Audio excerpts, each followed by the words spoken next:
Bonjour à tous, je suis ravie de vous retrouver aujourd'hui avec la psychologue que vous connaissez désormais tous, Sandra Rocolin. Je suis avocate en droit de la famille. Merci d'être aujourd'hui sur ma chaîne pour parler d'un sujet qui vous concerne tous, en tout cas pas tous, mais qui vous inquiète. On reçoit beaucoup de messages en ce sens.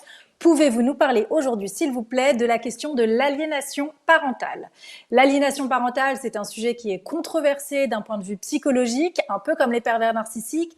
En pratique, nous, ce qu'on voit en termes psychologiques ou en termes juridiques, eh bien, c'est autre chose. C'est une réalité qui existe, en tout cas, pour nous. À tout le moins, on peut parler de conflit de loyauté, d'emprise.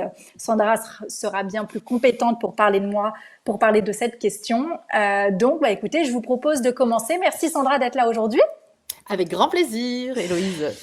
Je vais vous exposer le plan de notre vidéo aujourd'hui. Première partie sur cette vidéo, qu'est-ce que l'aliénation parentale? On discutera de l'aliénation parentale d'un point de vue psychologique et d'un point de vue juridique. Deuxième partie, les signes que l'enfant est victime d'une aliénation parentale. Et troisième partie, quelle stratégie adopter en présence d'une aliénation parentale d'un point de vue psychologique et bien entendu d'un point de vue juridique. Donc, première partie, qu'est-ce que l'aliénation parentale? Je pense que Sandra, c'est à toi d'être beaucoup plus précise que moi sur cette question. Alors, l'aliénation parentale, c'est ni plus ni moins que la suite, on va dire, de ce qui s'est déjà passé dans le couple. Donc, c'est quand un parent manipule psychologiquement un enfant pour qu'il rejette le parent qui est ciblé. Voilà, globalement, c'est vraiment ça.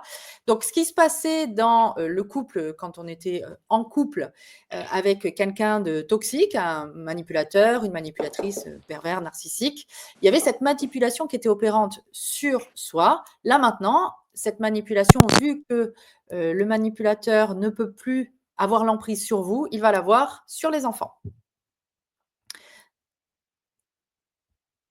Ça va? T'es là? Ah non, je t'entends plus. Je t'entends plus. Tu as le son qui est coupé sur la... en bas à gauche. Voilà. Non? Oui? Ça y est. Si, c'est bon, c'est bon, c'est bon, c'est bon, c'est bon. Ok. Voilà, donc c'est vraiment de la manipulation, toujours de la manipulation, mais sur l'enfant cette fois-ci. Ok. Je tiens à vous dire d'ores et déjà que la question de l'aliénation parentale n'est pas reconnue aujourd'hui par l'OMS, n'est pas reconnue par le Parlement européen, ni par l'Association américaine de psychologie. Donc, on est tout à fait conscient aujourd'hui que ce qu'on va dire, en quelque sorte, c'est précurseur, ou en tout cas, c'est une autre vision des choses, et que nous, on a un regard qui est centré davantage sur notre pratique, toi psychologique, moi d'un point de vue juridique, et que c'est pour ça aujourd'hui qu'on diffuse nos idées sur cette chaîne, parce qu'en fait, ça fait partie de notre combat aujourd'hui en tant qu'avocat, en tant que psychologue. Je me permets juste de faire un petit rappel juridique sur la question de l'aliénation parentale, donc d'un point de vue juridique. Le fondement juridique de la non-reconnaissance aujourd'hui de l'aliénation parentale, c'est le droit de l'Union européenne avec une résolution qui date du 6 octobre 2021 et qui exhorte clairement les États européens à ne pas reconnaître ce qu'on appelle en pratique le SAP, le syndrome d'aliénation parentale, dans leur pratique judiciaire et leurs droits. Vous savez que le droit de l'Union européenne, c'est un droit que notre droit interne, le droit français, doit respecter et auquel on doit se conformer. En droit interne, on a de nombreuses décisions aujourd'hui qui reconnaissent la non-existence du syndrome d'aliénation parentale. On a des décisions qui datent de 2008, de 2009, de 2019, de 2020, beaucoup de la Cour d'appel, beaucoup de décisions d'appel, donc c'est des décisions, comment dire, par exemple, Cour d'appel de Versailles, Cour d'appel de Bordeaux, qui vous disent clairement, je vous cite quelques décisions, bien entendu, sans entrer dans les détails pour vous faire comprendre. Il convient de considérer que le syndrome d'aliénation parentale, aussi controversé que la personnalité de son inventeur, qui est donc le psychiatre américain Gardner, est dépourvu de valeur scientifique. On est à la Cour d'appel de Caen. Autre décision, si je peux me permettre, il convient de souligner que le concept d'aliénation parentale est controversé et non reconnu par la communauté scientifique dans les référentiels de la psychiatrie. Donc ça, c'était la Cour d'appel de Versailles en 2019. Et en 2020, c'est vraiment encore plus clair. C'est un concept controversé, non reconnu par la communauté scientifique et qu'il est inopérant pour appréhender les violences conjugales. Donc, vous voyez bien que Sandra, ce qu'elle nous a dit tout au début, c'est justement que l'aliénation parentale, c'est une reproduction de la violence du couple chez l'enfant. C'est ce que tu nous as dit. Et qu'aujourd'hui, vous avez les magistrats qui vous disent clairement le contraire. Donc, c'est quand même très intéressant de voir qu'on est aux antipodes. Et on en parlera tout à l'heure, quand on a une analyse des choses qui est trop aux antipodes, c'est qu'il y a énormément de travail pour faire progresser les consciences, pour faire progresser le droit. Donc, je ne vais pas vous citer toute la jurisprudence, mais sachez clairement que toutes les décisions vont vous dire que l'aliénation parentale n'existe pas. En revanche, et c'est quand même quelque chose de positif à souligner, ce qu'on va vous dire en pratique, c'est que si l'aliénation parentale n'existe pas, eh bien les magistrats vont avoir tendance à reconnaître, ils vont vous parler, ils vont accepter qu'on parle d'emprise, ils vont accepter qu'on parle de conflit de loyauté, ils vont accepter qu'on parle de conflit parental. Donc, est-ce que les mots sont importants? Oui, d'un strict point de vue juridique quand on est avocat, mais l'essentiel, c'est également qu'on ait des magistrats qui, même s'ils ne mettent pas le point dessus, même s'ils n'acceptent pas de parler de ça, également par rapport à la question de l'uniformisation du droit de l'Union européenne, on a quand même les mots emprise, conflit de loyauté, conflits parentaux, qui sont juridiquement acceptés par les magistrats. Et donc, bien entendu, en tant qu'avocate, en droit de la famille, je ne vais pas aller parler de d'aliénation parentale parce que c'est vous mettre des bâtons dans les roues si je le fais. Donc effectivement, c'est difficile en tant que client quand vous arrivez et que vous me dites oui, je voudrais que vous me parliez de l'aliénation parentale, j'ai vu que vous y connaissiez, sauf qu'en pratique, si je le fais et si j'utilise ce mot, je vais vous décrédibiliser en justice. Donc on utilise les mots on utilise les mots qui sont acceptés par les magistrats et c'est la ligne de défense qu'on doit avoir, c'est clairement de ne pas vous mettre des bâtons dans les roues d'un point de vue juridique. Qu'est-ce que tu penses de ce que je viens de dire? Ça doit être dur à entendre pour une psychologue. C'est dingue, ouais, c'est dingue parce que quand on est victime comme ça et quand là, en plus, il s'agit des enfants, donc c'est encore plus hallucinant en fin de compte de voir que c'est même pas reconnu sur l'enfant, alors que c'est probant. Quand ça se passe, il y a vraiment plein de manifestations opérantes que ça leur fait du mal, que ça les fait souffrir. Et que ce soit pas reconnu tout ça pour des histoires de mots, en fait, ouais, c'est compliqué à entendre. C'est dur à entendre. Une psy, ouais. Et justement, toi, pour toi, quels sont les symptômes d'une aliénation parentale chez l'enfant? Tu nous as parlé bien entendu de manipulation, mais ce qu'il faut comprendre, et ça tu le répètes souvent dans les vidéos, c'est que quelle est l'intention de cette manipulation? Puisque tout le monde manipule, c'est ce que tu dis fréquemment sur la chaîne, sans même s'en apercevoir, parce que c'est quelque chose qu'on apprend dans l'éducation.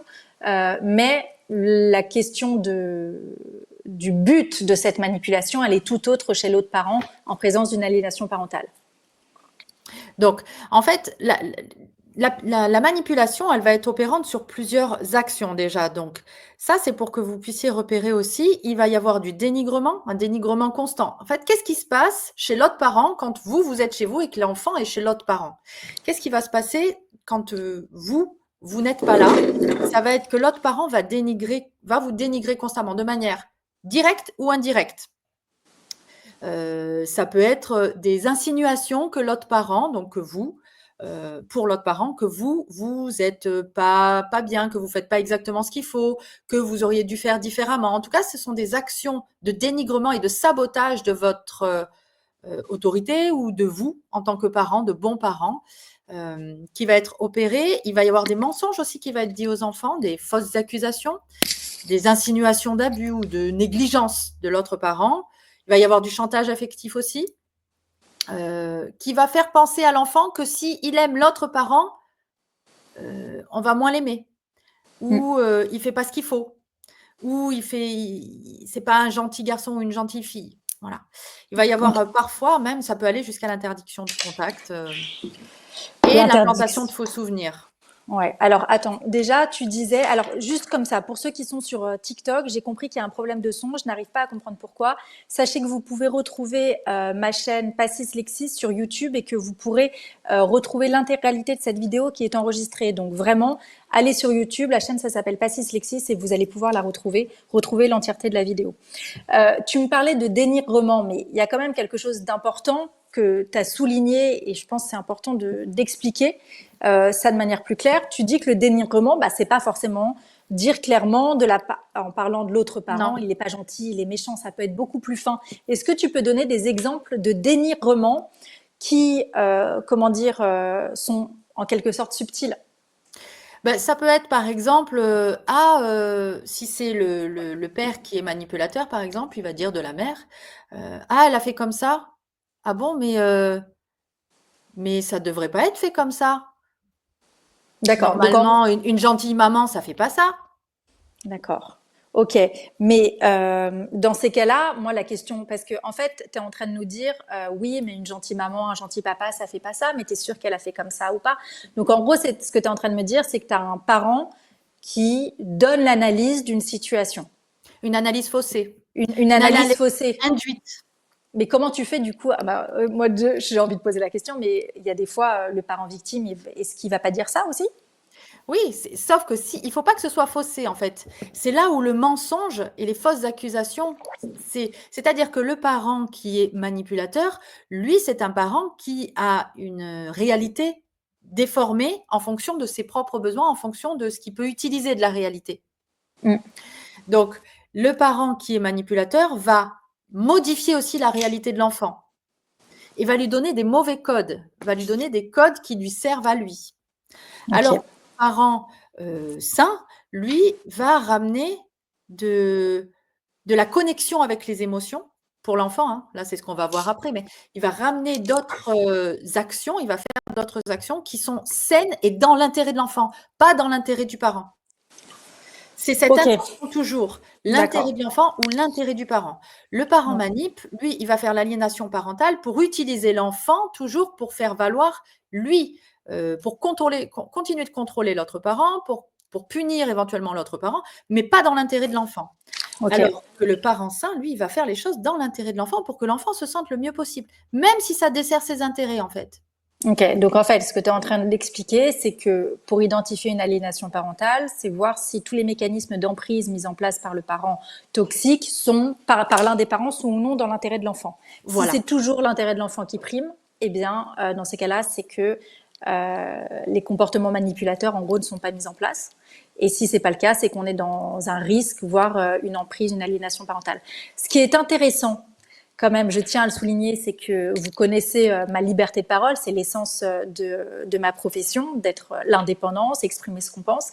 Mais ce qu'on voit, c'est que Sandra, aujourd'hui, sans même le savoir, ou peut-être que tu le sais, tu reprends le seul critère juridique qui est important pour les magistrats, c'est-à-dire la question de l'intérêt de l'enfant. Mm. C'est-à-dire que même si le mot comment dire, d'aliénation parentale n'est pas employé par les magistrats, et ben en fait, on a exactement les mêmes critères, que ce soit d'un point de vue psychologique ou d'un point de vue juridique. C'est juste que les mots employés ne seront pas toujours les mêmes parce que l'aliénation parentale, je pense que c'est aussi un mot qui fait peur en France, tout au moins, parce qu'il y a quand même des pays qui reconnaissent l'aliénation parentale, notamment dans les pays anglo-saxons et où c'est beaucoup plus démocratisé. Je trouve que c'est intéressant. Donc, tu nous as parlé de dénigrement, tu nous as parlé de gaslighting. Je suis désolée pour ceux qui parlent pas anglais. Gaslighting, en gros, c'est-à-dire qu'on va induire en quelque sorte des faux souvenirs, qu'on va modifier la perception d'une situation.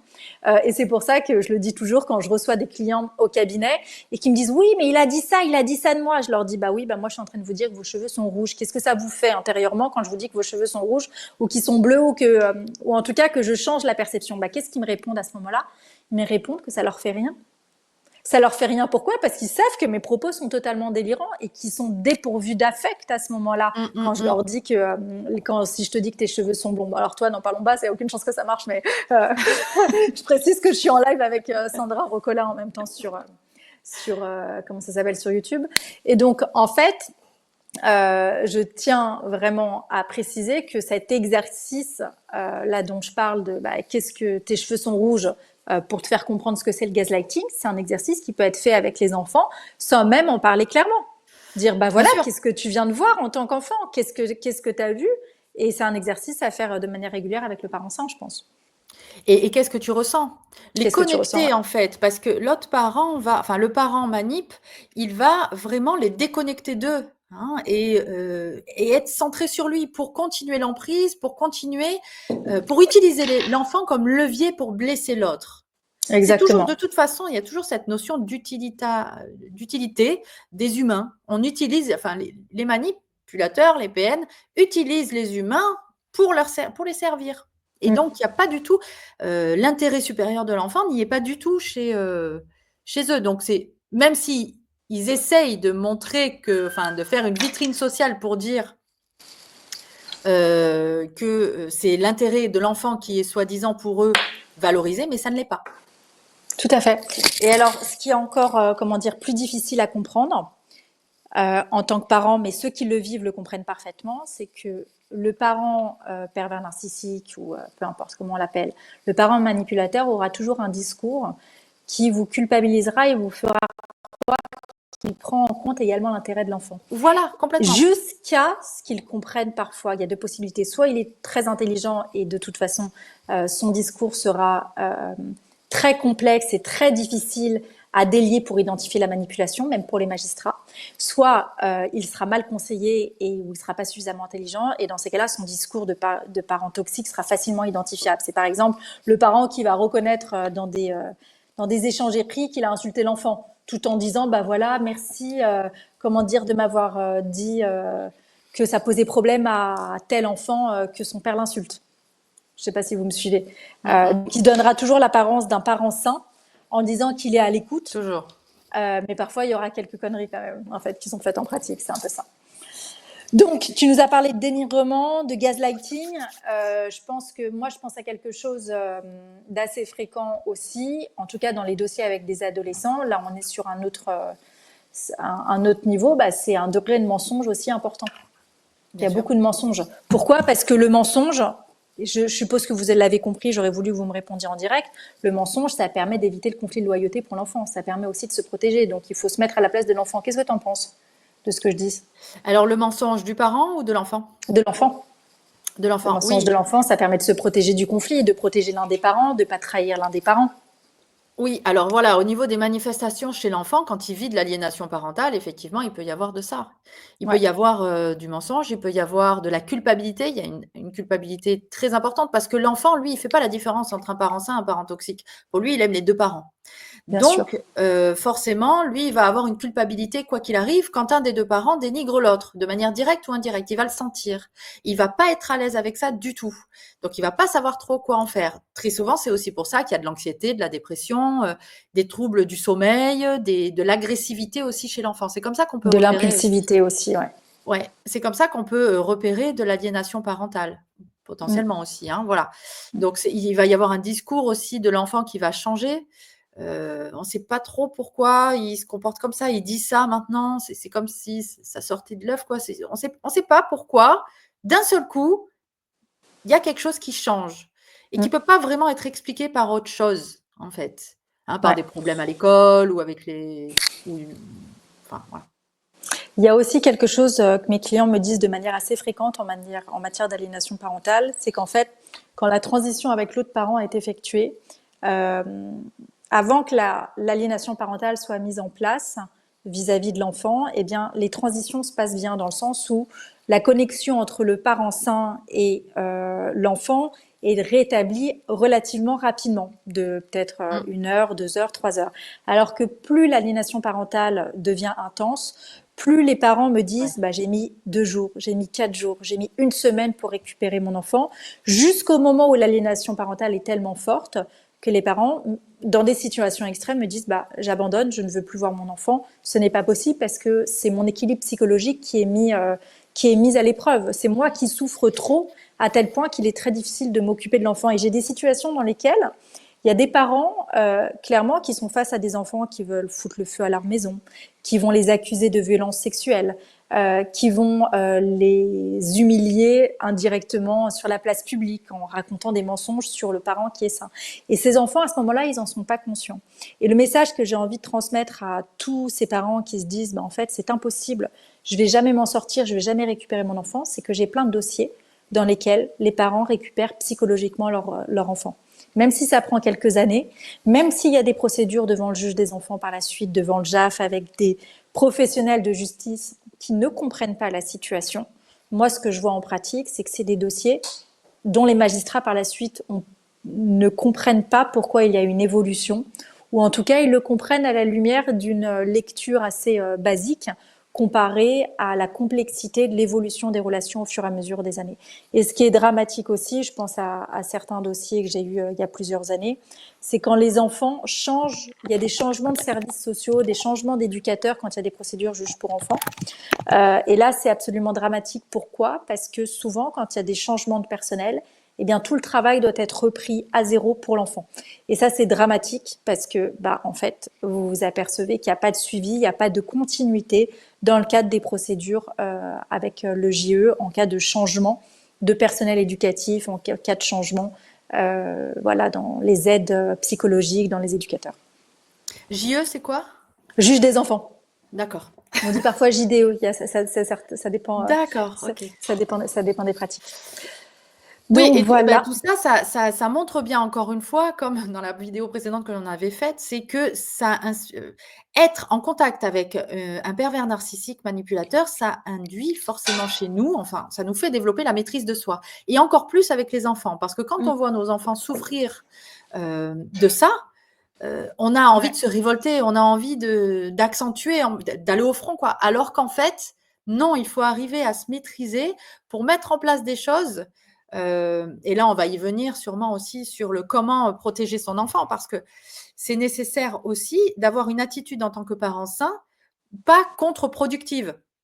D'accord. Ce serait quoi concrètement une attitude contre-productive d'un parent sain face à un enfant qui revient avec de l'impulsivité, de l'agressivité, des pleurs, des mensonges, quoi. En fait, un parent qui reconnaît plus son enfant. Ce serait quoi Ben, une attitude pas saine, par exemple? ce serait, ah ça y est, tu reviens encore de chez ton père, par exemple, et ça se passe mal. C'est toujours pareil avec lui, et critiquer l'autre parent. Ça, c'est la Rentrer dans le jeu du culpabilisation conflit. et critiquer, exactement. Voilà. En fait, tout ce que Rentrer dans le recherche jeu le du pervers conflit, narcissique, ouais. c'est ça. Donc ça, surtout, surtout, surtout. Donc là, mais on voit bien que c'est le premier réflexe qu'on pourrait avoir, la première réaction, ça pourrait être ça. Parce que c'est ça, en fait, qui se passe. La Et parce réalité, que, c'est que c'est ça. et puisque la réalité, c'est que le parent sain, à ce moment-là, ressent aussi des émotions. Oui, D'accord? Donc, et la ben, il réalité, revit exactement, aussi. exactement. Et puis, il revit. Et ce que veut le parent sain, c'est exprimer enfin ce qu'il ressent alors qu'il a dû se taire pendant des années. Et donc, c'est très difficile parce que là, Sandra Rocolin nous parlait de la question de la maîtrise de soi. C'est que vous avez deux possibilités. Soit vous réagissez, surréagissez face à cette injustice et face à la souffrance de votre enfant, ce qui paraît de prime abord normal quand on a une situation de Naturel, souffrance. Mais tout dans à ces fait. cas-là, vous renforcez le conflit, vous renforcez l'identité du pervers narcissique et vous renforcez, comment dire, l'emprise et le conflit de loyauté. Donc c'est exactement ce que recherche le pervers narcissique, le manipulateur, parce que je sais que toi, Sandra, t'aimes moins cette qualification. Donc l'attitude saine, quand vous êtes en présence d'une aliénation parentale, je vais le dire clairement, et je pense que Sandra, tu vas encore plus développer, l'attitude la plus saine, à mon sens, c'est de prendre conscience d'abord de ses émotions, parce que c'est ok de ressentir quelque chose d'injuste, de la colère, de la tristesse, peu importe quelle est l'émotion, mais de ressentir cette émotion, et ensuite d'arriver à un stade de maîtrise de soi. C'est-à-dire que vous avez votre enfant qui revient, j'en sais rien, de vacances, et qui vous dit en tant que parent sain, qui vous dit, je suis désolée, Pâques, je le fête que avec papa, ou je le fête que avec maman, ou je suis désolée, à l'équitation, c'est que avec papa, c'est que avec maman. Partir faire des voyages à l'étranger, c'est que avec papa, avec maman. Ah, aller chez le japonais, chez le chinois, bon, je vais pas vous faire la totale, mais vous avez compris l'esprit. À ce moment-là, on est ok, vous ressentez de la tristesse, de la culpabilisation, votre réaction, ça doit être, mais mon chéri, ma chérie, tu as le droit de ressentir ce que tu veux. C'est ok de ressentir ça. On en reparle si tu veux dans quelques temps. Viens, on change de sujet, on passe à autre chose. Voilà, on fait diversion. Et là, ce qui est important aussi, c'est, là, tu l'as dit, au moment où ça arrive, mais il faut se préparer en tant que parent sain à récupérer les enfants avec potentiellement cette aliénation qui est faite de l'autre côté. C'est-à-dire que avant même qu'ils arrivent, on doit pouvoir être prêt psychologiquement et émotionnellement à entendre des choses qui sont pas logiques, à avoir un impact sur l'enfant.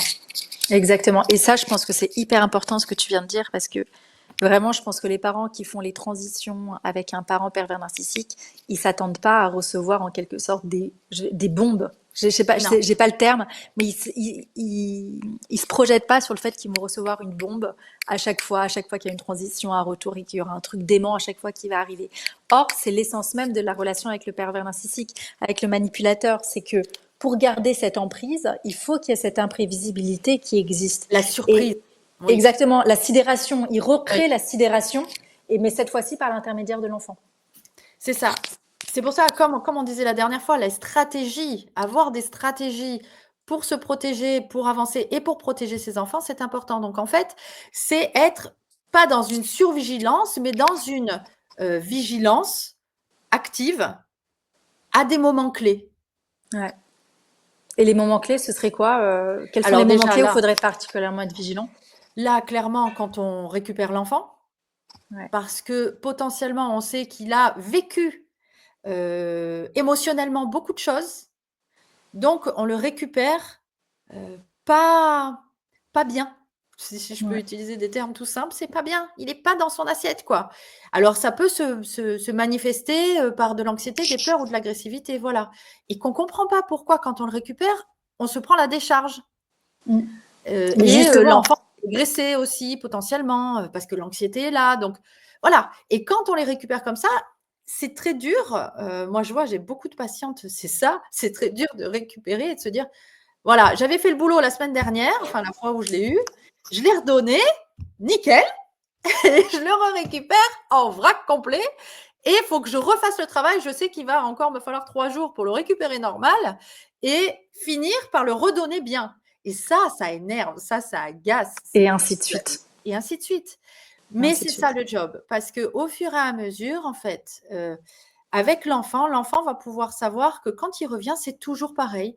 Et c'est toujours sain, safe, sans critique, sans. L'enfant, il ne faut pas qu'il se sente bancal. Mm. Il faut qu'il sente du côté du parent sain qu'il peut tout lui dire, même de ce qui se passe de l'autre côté, mais qu'on ne va pas le juger, qu'on ne va pas l'engueuler, et surtout que ça ne va pas développer des réactions chez nous en tant qu'adultes émotionnelles.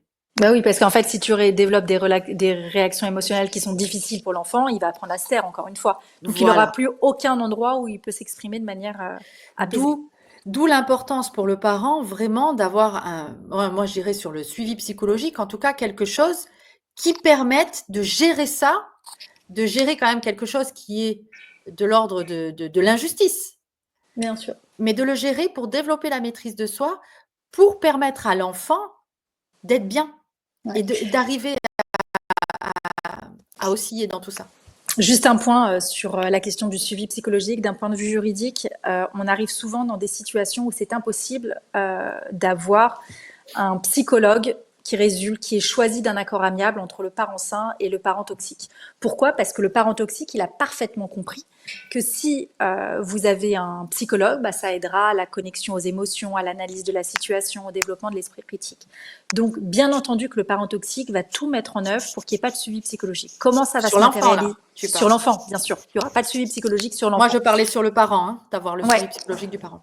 Oui, alors sur le parent, bien sûr, le parent sain, il peut mettre en place son suivi psychologique Voilà. et c'est plutôt indispensable et nécessaire. Sur l'enfant, le suivi psychologique, donc le parent qui n'est pas, le parent toxique va tout mettre en place pour éviter le suivi psychologique de l'enfant. Comment il va faire? Il va dire, par exemple, qu'il veut un pédopsychiatre et pas un psychologue. Il va vous dire que quand il a rencontré le psychologue, eh bien ça s'est bien passé. Il va vous dire que il a eu des échos négatifs sur ce psychologue. Il va vous sortir le seul avis négatif de Google sur ce psychologue, comme si ça reflétait les compétences d'un professionnel. Il va vous dire qu'il n'est pas disponible à telle date, que l'enfant n'était pas bien quand il a récupéré l'enfant. En fait, il va trouver tous les stratagèmes inimaginables et possibles, d'une part pour ne pas mettre en place le suivi psychologique, et d'autre part, il va répéter votre argumentation qui, elle, est sincère et véritable, selon laquelle l'autre parent, selon laquelle le parent toxique met tout en œuvre pour ne pas mettre en place de suivi psychologique. Et donc, il va ensuite donner l'illusion de proposer des professionnels pour avoir, l'image du parent sain qui prend soin de l'enfant, pour ensuite les proposer, pour ensuite se présenter auprès des magistrats comme étant le parent protecteur. Sauf que qu'est-ce qui se passe? Vous retrouvez encore dans une situation face au magistrat où les deux parents disent exactement la même chose, qui place le magistrat dans une situation de confusion. C'est pour ça que la seule possibilité de mettre en place un suivi psychologique, en fait, il y en a deux. C'est demander le suivi psy au magistrat et que ce soit ordonné avec une autorité parentale conjointe, mais demander au magistrat, c'est-à-dire au juge des affaires familiales, de laisser l'un des parents mettre en place le suivi psychologique avec un psychologue et non pas un pédopsychiatre. Pourquoi pas un pédopsychiatre? Parce que c'est très compliqué de trouver un pédopsychiatre, même dans des grandes villes, parce que ça empêche de facto ou ça retarde le suivi psychologique, ou l'autre possibilité, c'est en fait d'avoir un suivi psychologique qui est ordonné par le juge des enfants et d'avoir des professionnels compétents. Sauf que c'est totalement aléatoire. Moi, je ne compte plus le nombre de dossiers où les violences psychologiques ne sont pas comprises par les experts, ne sont pas comprises par les différents professionnels. Donc, moi, ce que je vois en tant qu'avocate, et bien entendu, c'est qu'une vision du dossier, puisque je n'ai pas de vision d'ensemble du dossier dans la mesure où je défends un client, je défends un enfant ou une famille, une partie de la famille en tout cas, donc j'ai une vision nécessairement biaisée. Mais moi, ce que je vois, c'est que dans de nombreuses situations où il y a de l'emprise, où il y a une aliénation parentale, peu importe le terme que vous choisissez, conflit de loyauté ou conflit parental, ce que je vois, c'est que c'est très difficile d'avoir des enfants qui sont protégés en pratique et que les magistrats et professionnels n'arrivent pas à comprendre, d'où vient le mal-être de l'enfant. Et comme on est dans un jeu juridique également en tant qu'avocat, et que nous-mêmes, on est manipulés également par nos clients, et j'en suis totalement consciente, et c'est l'essence même de la démocratie, de vouloir ce jeu juridique qui est créé par nos lois, par notre jurisprudence, eh bien, ce jeu juridique empêche,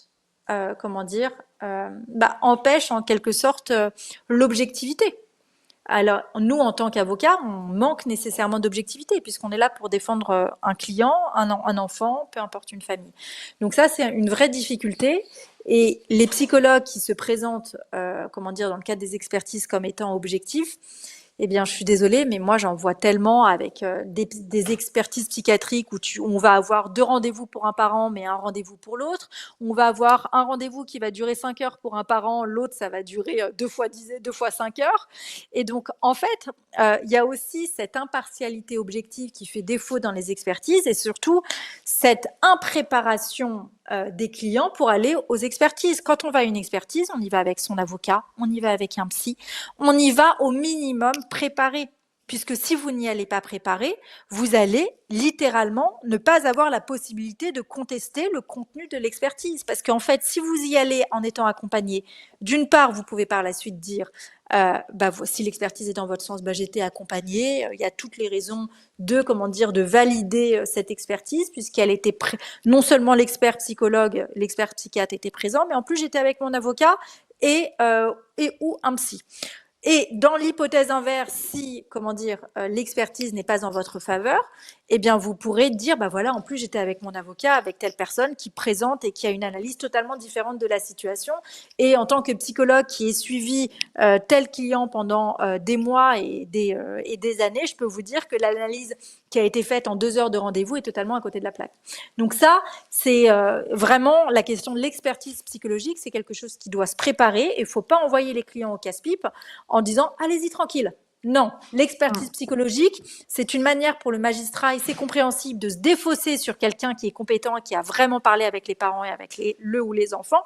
Donc c'est normal que le magistrat, c'est-à-dire le juge aux affaires familiales, se défausse en quelque sorte sur quelqu'un qui a davantage vu les enfants, et non pas sur les avocats qui vont avoir un avis nécessairement partial.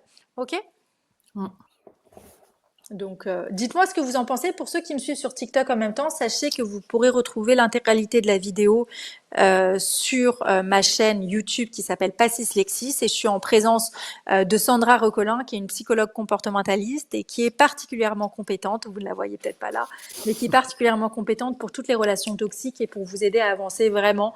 Si vous avez besoin du top, vous allez l'appeler, vous allez sur sa chaîne. Ça s'appelle comment déjà ta chaîne ? Le bonheur, ça s'apprend. Ça s'appelle Le bonheur, ça s'apprend, mais elle est vraiment très forte pour vous apprendre à être heureux. Je pense d'ailleurs que c'est le premier objectif de la vie. Donc, on parlait de la stratégie finalement à adopter face à l'aliénation parentale, que ce soit d'un point de vue psychologique, déjà. Est-ce que tu as d'autres éléments de stratégie à suggérer d'un point de vue psychologique, Sandra? Donc, ça va être vraiment de rassurer l'enfant sur l'amour inconditionnel que nous, on lui donne. D'accord, C'est que ok. quoi qu'il nous dise, quoi qu'il fasse, on l'aime. Même si il a envie d'aller chez l'autre parent, on l'aime. Mm. Même si l'autre parent lui manque, on l'aime. Et c'est OK et c'est normal. Et même s'il dit ouvertement qu'il aime l'autre parent, c'est ok. Aussi, Et voilà. c'est d'autant mieux d'ailleurs que l'enfant dise ouvertement aux parents sains, tu sais, j'aime maman et j'aime papa. Ça veut dire justement qu'il est dans un espace où il a le droit de le dire, parce que ce genre de phrase, il doit avoir aucun espace, il doit pas avoir le droit de le dire chez l'autre parent. Voilà, mais sans savoir pourquoi il n'a pas le droit de le dire. Donc, Exactement. voilà, c'est tout ça. Donc, en fait, nous, ça va être de garder un cadre apaisant le plus possible. Et tout ce qui est de l'ordre de l'injustice, de la colère qu'on peut avoir vis-à-vis de l'autre parent, on le garde, on n'en parle pas. De toute façon, l'enfant va grandir. Ça, c'est ce qu'il faut se dire en tant que parent. L'enfant va grandir. Ce que l'on a vécu à un moment donné, il va le vivre. Il va se rendre compte de certaines choses. Alors, à part si bien sûr il est complètement aliéné par le parent et où là, potentiellement, il peut lui aussi devenir aliénant, enfin devenir manip aussi plus tard. Mm. Ça, c'est ce qu'on verra peut-être dans d'autres vidéos, mais voilà. Vous, si vous gardez le cadre apaisant, si vous gardez cette notion-là d'amour inconditionnel et de tout recevoir et voilà de recadrer après, c'est-à-dire qu'à partir du moment où l'enfant vient, il a les deux, trois premiers jours ou peut-être les premières heures, si vous avez de la chance, il n'est pas bien, vous contenez, vous laissez sortir le venin. Moi, j'appelle ça sortir le venin, sortir Exactement. le poison qu'il a reçu. Il est obligé, hein, à un moment donné, s'il le sort, c'est très bien. Et malgré ça, voir que nous, on arrive à contenir, apaiser, apaiser, apaiser et structurer. Ok. Structurer après, revenir sur votre fonctionnement à vous. Et si je peux me permettre de reprendre quelque chose que tu as dit qui est essentiel, en fait, Sandra, elle est en train de nous dire implicitement que la raison pour laquelle l'amour inconditionnel du parent sain est indispensable à l'enfant, outre que c'est censé être normal et sain chez un parent, c'est que cet amour inconditionnel n'existe justement pas chez l'autre parent. C'est ça. C'est chez l'autre parent, ça se passe comment? Je t'aime si tu te comportes comme ça. Je t'aime si tu ne fais pas mal. Je t'aime si tu n'aimes pas maman, si tu n'aimes pas papa. C'est comme ça. Et même si c'est pas dit formellement, c'est fait avec de la finesse. Et c'est pour ça que l'espace d'un amour inconditionnel est indispensable pour l'enfant, parce que il n'existera qu'à un seul endroit, c'est dans la famille avec le parent sain. À l'autre endroit, Voilà. il n'existera pas. Et l'enfant n'arrivera même pas à le conscientiser et à l'expliquer. Il le comprendra des années plus tard. Mais il le comprendra. Ouais. Et ça, c'est important aussi. Le temps joue pour nous dans ces situations-là. À partir du moment où on a la maîtrise de nous et où on offre l'amour inconditionnel à notre enfant, le temps va jouer pour nous. Et c'est la raison pour laquelle, lorsque vous vous séparez du parent malsain, du parent toxique, en particulier si vous êtes une mère, c'est le moment de tout faire pour obtenir la résidence de l'enfant. Si vous avez été victime de violences conjugales, c'est vraiment le moment de vous battre pour la résidence de l'enfant, parce que toutes les années que l'enfant va passer avec vous, même si vous avez probablement des choses sur lesquelles vous devez travailler, ce sera des années de construction pour l'enfant avec justement cet amour inconditionnel. Et ce sera des années au cours desquelles l'esprit critique de l'enfant aura pu être retravaillé, ou la connexion aux émotions aura pu être travaillée. Et même si une garde alternée est mise en place par la suite, il y a des choses qui ont été apprises et ancrées en l'enfant avant la mise en place de la garde alternée. Donc quand vous êtes en période de séparation avec un parent qui est toxique, homme ou femme, peu importe, c'est pas la question. Vraiment, c'est le moment d'avoir le plus de droits sur l'enfant pour protéger l'enfant. D'accord? C'est pas dans un souci, c'est pas une question d'égalité ou père, mère, c'est pas ça la question. La seule chose qui prime, en tout cas moi dans ma manière de penser en tant qu'avocate, c'est quelle est la priorité pour l'enfant. Qu'est-ce qui fera que l'enfant sera équilibré, sain, pour grandir dans un cadre apaisé? D'accord? Donc c'est pas particulièrement les mères. Je vois Béalso sur YouTube qui me dit pourquoi particulièrement les mères. Non, j'ai vraiment des dossiers où j'ai des mères qui sont toxiques, des pères qui sont toxiques. C'était juste un exemple parmi d'autres. Oui, bien sûr. Ouais. Donc battez-vous juridiquement en prenant un avocat et en comprenant que l'amiable, en fait, dans le cadre d'une séparation avec un parent narcissique, l'amiable n'a que pour but de maintenir l'emprise à travers l'enfant. d'accord? Et l'amiable, la plupart du temps, n'a que pour but de maintenir la culpabilisation, de l'entretenir et de permettre aux parents toxiques de garder cette de parents parfaits Ouais. à travers des écrits qui comporteront des injonctions paradoxales à toutes les phrases, notamment, par exemple, sans compter le mensonge et le reste. Mais ça, c'est un exemple parmi d'autres. Oh oui. D'ailleurs, ça, c'est des vidéos que je veux faire. C'est faire des vidéos avec des écrits de parents pervers Ah narcissiques oui. pour mettre en évidence clairement ce type de communication toxique. Ouais, ouais. Ok. Donc, là, on a parlé de comment réagir face à l'aliénation parentale de son enfant. D'un point de vue juridique, l'un des réflexes que vous pourriez avoir d'un point de vue juridique, c'est de vous dire, bon, bah, je vais faire auditionner mon enfant. Aujourd'hui, mon enfant a 6 ans, 7 ans, 10 ans, je vais le faire auditionner. Sauf que il ne faut pas faire auditionner son enfant si l'enfant est en plein conflit de loyauté. Pourquoi? Parce qu'il va en quelque sorte protéger le parent dont il a le plus peur, la plupart du temps. Pas toujours, mais en tout cas, pendant la première phase, il va protéger le parent dont il a plus peur jusqu'à ce qu'il y ait cette prise de conscience et qui arrive. Donc, je le répète, cette prise de conscience arrive. N'ayez pas un discours défaitiste, même si ça prend des années. Et lorsque la prise de conscience arrive, moi, je m'attends à quoi? Comment dire, comme attitude des magistrats, bah, je m'attends à ce que les magistrats se disent, bon, bah, on a fait une erreur, on a compris qu'il y avait une erreur sur les 3-4 dernières années. Oui, Non, non, non, non, oui. non, non, non. Mm. À ce moment-là, l'attitude relativement fréquente des magistrats, c'est qu'on va ordonner une nouvelle expertise.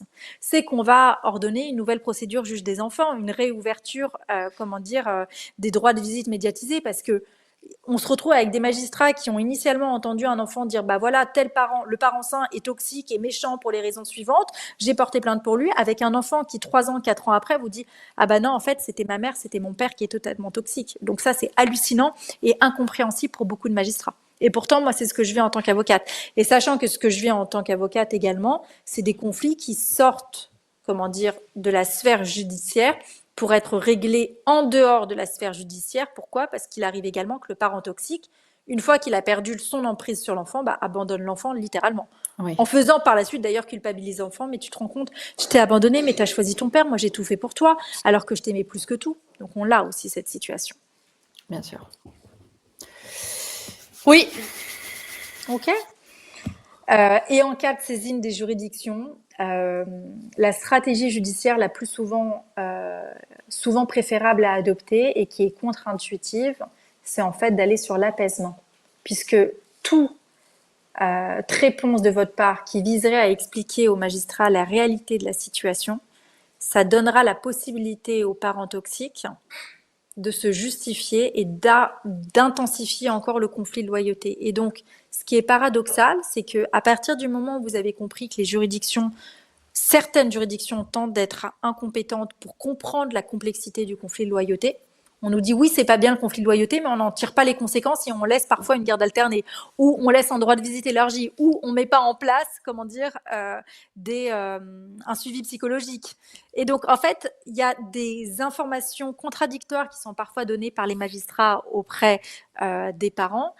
Et donc, en fait, moi, ce que je comprends, c'est que la meilleure manière de se battre, c'est de ne pas dévoiler ses armes, comme l'art de la guerre. Malheureusement, il faut dévoiler des choses qui sont attendues par les magistrats. Voilà, je pense que c'est important d'œuvrer pour l'apaisement de la situation. Aujourd'hui, on a un enfant qui souffre, il y a effectivement un conflit de loyauté. C'est pour ça que la mise en place d'un suivi psychologique en accord avec l'autre parent est indispensable, parce que je sais également que l'autre parent œuvre pour l'apaisement de l'enfant. D'accord? Donc, hypocrisie totale, parce que c'est ce qui est attendu. La justice est là pour une paix sociale. Donc, il faut leur donner ce qu'ils veulent. Tant que la justice, comme l'éducation, comme d'ailleurs les écoles ne prendront pas la responsabilité de l'éducation et pas seulement de l'instruction, on arrivera dans des situations où la justice nous dira toujours on est là pour la paix sociale et pas pour la vérité. On est là pour la paix sociale et pas pour la justice. Donc, tant qu'on aura en quelque sorte un défaussement des juridictions sur ces situations dramatiques, et c'est pas une accusation, hein, c'est une question aussi de moyens, de compétences, d'éducation. C'est quand même c'est un phénomène et des explications qui sont qui sont plurielles. Tant qu'on n'aura pas une combinaison de tous ces combats, de toutes ces compétences qui se rassemblent, la seule stratégie qu'on aura en tant qu'avocat, nous, c'est de ne pas exposer la réalité du dossier. Voilà, Oui, et là, on revient à de la stratégie. exactement. Et on ne peut pas avancer euh, positivement si on n'a pas une stratégie claire avec des objectifs. On sait pourquoi on le fait. Et encore une fois, l'intention dans laquelle on le fait, c'est que ça se passe le mieux possible pour nos enfants, le mieux possible pour nous. Et c'est pas pour dégommer l'autre. Mais Non. on est obligé de ne pas être authentique au sens vivre toutes ces émotions et les déballer comme ça. La maîtrise de soi est vraiment essentielle et une stratégie bien adaptée et bien Et ficelée. d'ailleurs, et d'ailleurs, j'ai envie de réagir sur quelque chose, c'est que souvent on dit oui, mais j'ai pas envie d'être hypocrite, je veux dire ce que je pense. Non mais Oui, attendez, heureusement qu'on est hypocrite de temps en temps. Vous imaginez si à chaque fois que je vois quelqu'un avec qui le courant passe pas ou que j'aime pas sa tenue ou j'en sais rien, je disais tout ce que je pense. Non mais ce serait une catastrophe. Personne ne peut dire tout ce qu'on pense. C'est parce que justement le vivre ensemble, les règles de société exigent qu'on ait une aussi. maîtrise de soi. Oui. Sauf qu'avec un PN, effectivement, on le pousse un petit peu plus. On est obligé de vraiment le Développer développer On est parce que, obligé de le alors mettre, pourquoi le développer? Mais parce qu'au niveau émotionnel, ça nous prend plus. bien sûr. Et là, ce sont nos enfants, donc c'est encore plus.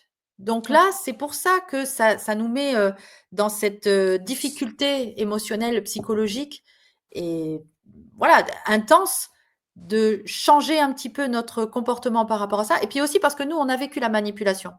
Et donc, Tout à fait. ça, c'est des reliquats de l'emprise qui sont de l'autre nous pousser à être authentique, à dire, mais pour pouvoir nous manipuler. Donc, en fait, ça, c'est la résultante, encore une fois, de la manipulation qui a été opérante à un moment donné dans notre vie conjugale avec l'autre partenaire toxique.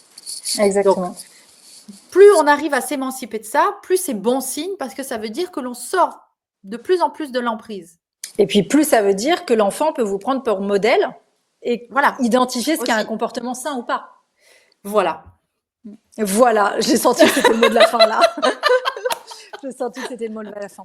Bon, en tout cas, merci à tous de nous avoir écoutés. J'espère que cette vidéo vous sera utile. Si l'un de vos enfants est victime d'aliénation parentale, deux réflexes à avoir si je dois récapituler.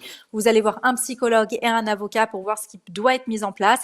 Ouais. Et surtout, vous avancez de manière prudente parce que n'oubliez pas que ce que recherche le parent toxique, c'est justement votre réaction parce que son identité repose sur votre propre réaction. OK? Et anticiper, Et préparez-vous. anticiper le fait que l'enfant va revenir en étant perturbé, instable, avec des crises d'anxiété, qu'il va y avoir des bombes, en quelque sorte, vous connaissez ce mot, Voilà. qui vont arriver de manière régulière et que ça ne s'arrêtera pas, même tout au long de la vie, même quand il n'y aura plus de lien juridique, même 20 ans après, même quand votre enfant aura 30 ans ou 40 ans. OK? Voilà, en tout cas, c'est une En possibilité tout cas, c'est forte. une possibilité forte. Ça peut tout à fait arriver. D'accord? Oui. Bon, merci à tous. Je vous dis à bientôt pour un nouveau live et également sur TikTok. Soyez rassurés, je reviens également. Ciao, Bye ciao. bye.